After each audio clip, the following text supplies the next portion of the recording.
भगवान परशुराम से जुड़ी 10 रोचक कथाएं। भगवान परशुराम भगवान विष्णु के 10 अवतारों में से एक हैं। उनका जन्म ब्राह्मण कुल में हुआ था, जो 52 अवतार के बाद तथा श्री राम अवतार से पूर्व जन्मे थे।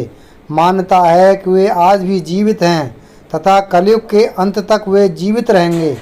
ऐसे ही उनके जीवन से जुड़े कई रोचक पहलू हैं। आज हम आपको भगवान परशुराम के जीवन से जुड़े 10 रोचक तथ्यों से अवगत करवाएंगे। नंबर 1, भगवान विष्णु का कोई भी ऐसा अवतार नहीं रहा जिसके रहते उन्होंने दूसरा अवतार ले लिया हो, अर्थात एक अवतार की समाप्ति के पश्चात ही वे दूसरा अवतार लेते थे। किंतु जब से भगवान परशुराम ने उनके छठे अवतार के रूप में जन्म लिया है, तब से वे आज तक जीवित हैं। इस प्रकार भगवान विष्णु का एकमात्र अवतार है जिन्होंने अपने बाद के अवतारों के समय भी अपनी उपस्थिति दर्ज करवाई। नंबर 2, एक बार भगवान परशुराम ने अपने पिता जमदग्नि के कहने पर अपनी मां रेणुका का मस्तक काटकर धड़ से अलग कर दिया था।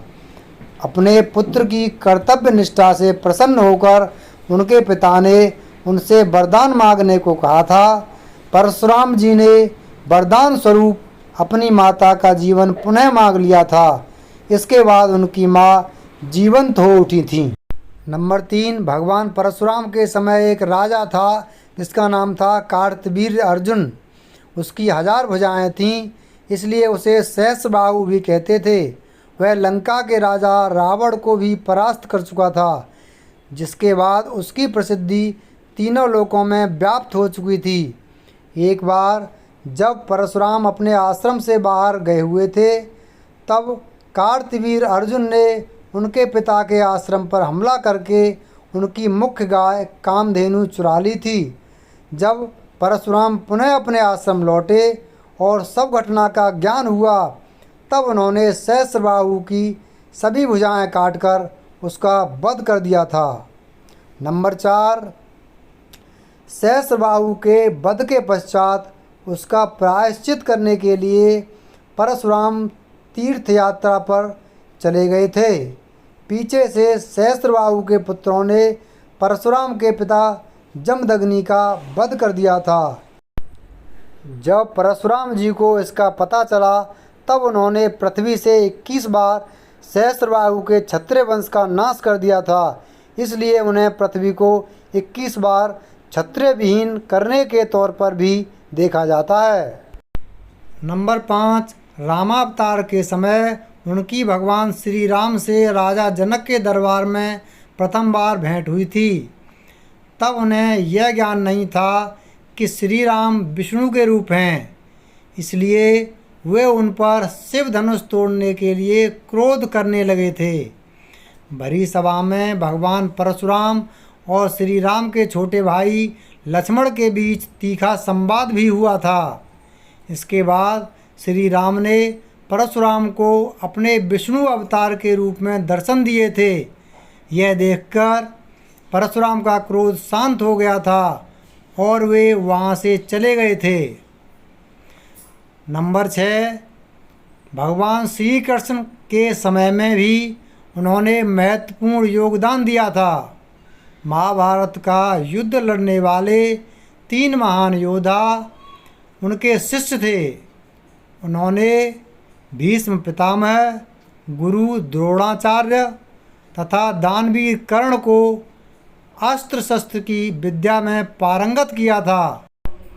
नंबर 7, एक बार उनका अपने ही शिष्य भीष्म से भयंकर युद्ध हुआ था, लेकिन इस युद्ध का कुछ भी परिणाम नहीं निकला था, क्योंकि परशुराम स्वयं भगवान थे।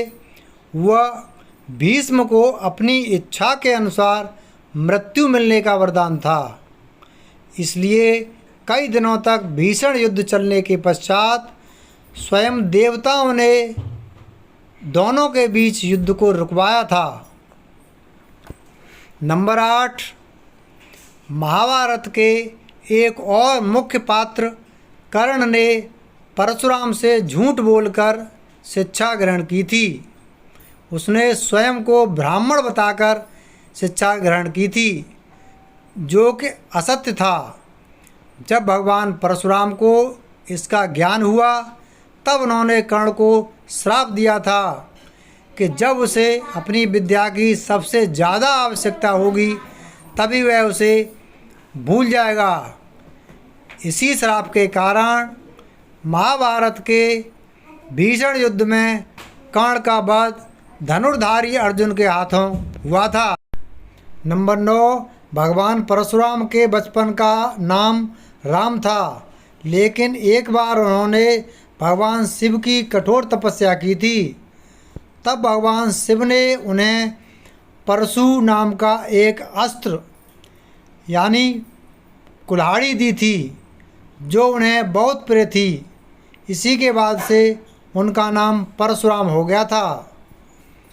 नंबर 10, मान्यता है कि भगवान परशुराम कलयुग के अंत में फिर से आएंगे।